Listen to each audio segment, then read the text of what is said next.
Jansatta dictation गति 100 शब्द प्रति मिनट स्टार्ट होगी 3 सेकंड बाद। स्टार्ट। नशीले पदार्थों के उत्पादन और उपभोग पर रोक लगाने के लिए दुनिया के हर देश में कड़े कानून है।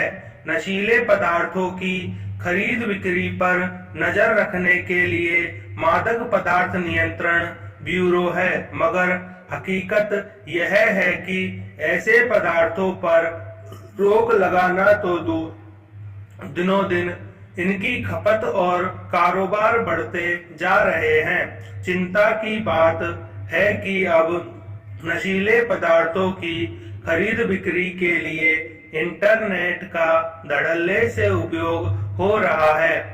वियना स्थित अंतरराष्ट्रीय स्वापक नियंत्रण ब्यूरो यानी INCB ने पिछले साल की रिपोर्ट में बताया कि भारत और दक्षिण एशिया में गैर कानूनी वस्तुओं की बिक्री करने वाली इंटरनेट संचालित दुकानों यानी डार्क नेट के जरिए भारी पैमाने पर नशीले पदार्थों की तस्करी हो रही है।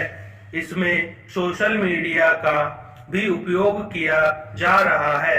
ये दुकानें ऐसे पदार्थों का महिमा मंडन करने के लिए सामग्री भी प्रसारित करती है।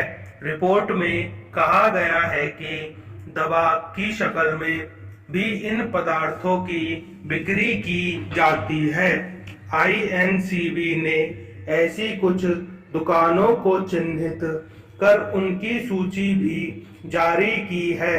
यह एक डरावना तथ्य है, मगर हैरानी की बात है कि ऐसी दुकानों पर प्रतिबंध लगाने के लिए अभी तक कोई व्यावहारिक कदम क्यों नहीं उठाया जा सका है। पैराग्राफ। हमारे देश में नशीले पदार्थों ने इस कदर अपनी पैठ बना ली है कि बहुत सारे युवा इनकी लत का शिकार होकर अपनी सेहत चौपट कर रहे या असमय काल के गाल में समा रहे हैं।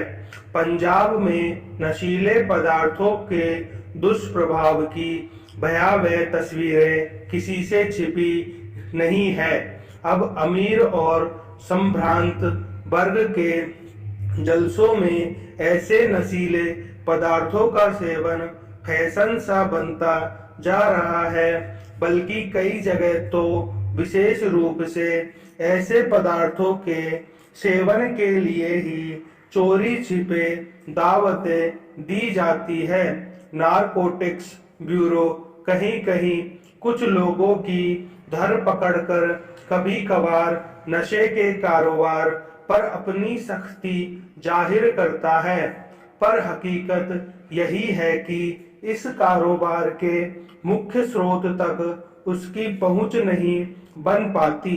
इसी का नतीजा है कि नशे के कारोबारी अब इस कदर बेखौफ नजर आते हैं कि दूसरे देशों से सैकड़ों किलो की मात्रा में नशीले पदार्थों की खेप मंगा लेते हैं।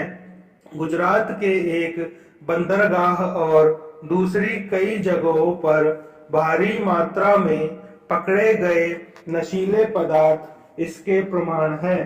पुलिस और नारकोटिक्स विभाग पर शक की सुई इसलिए बार बार जाकर अटक जाती रही है कि कई मामलों में खुद इन्हीं महकमों के लोग शामिल पाए गए हैं। कुछ साल पहले पंजाब के एक DSP श्रेणी के अधिकारी को नशीले पदार्थों की दवा की टिकिया के रूप में बेचने का दोषी पाया गया था। पैराग्राफ। नशे का कारोबार इसलिए चिंता का विषय है कि यह न सिर्फ युवाओं का जीवन बर्बाद कर रहा है, बल्कि देश की अर्थव्यवस्था पर भी बुरा असर डाल रहा है। मगर सरकारें अभी तक इस कारोबार पर नकेल कसने में विफल ही साबित हुई है। इसके लिए दृढ़ राजनीतिक इच्छा शक्ति की जरूरत है। मगर पंजाब में जिस तरह एक राजनेता को इस कारोबार में संलिप्त पाए जाने पर गिरफ्तार किया गया, उससे यह संकेत मिलता है कि इस कारोबार की जड़ें राजनीति से भी खाद पानी ले रही है। यह समझ से परे है कि जब आपत्तिजनक सामग्री परोसने वाली साइटें बंद की जा सकती है, तो नशे का कारोबार करने वाली वेबसाइटों को बंद करने में भला क्या अड़चन हो सकती है। संपूर्ण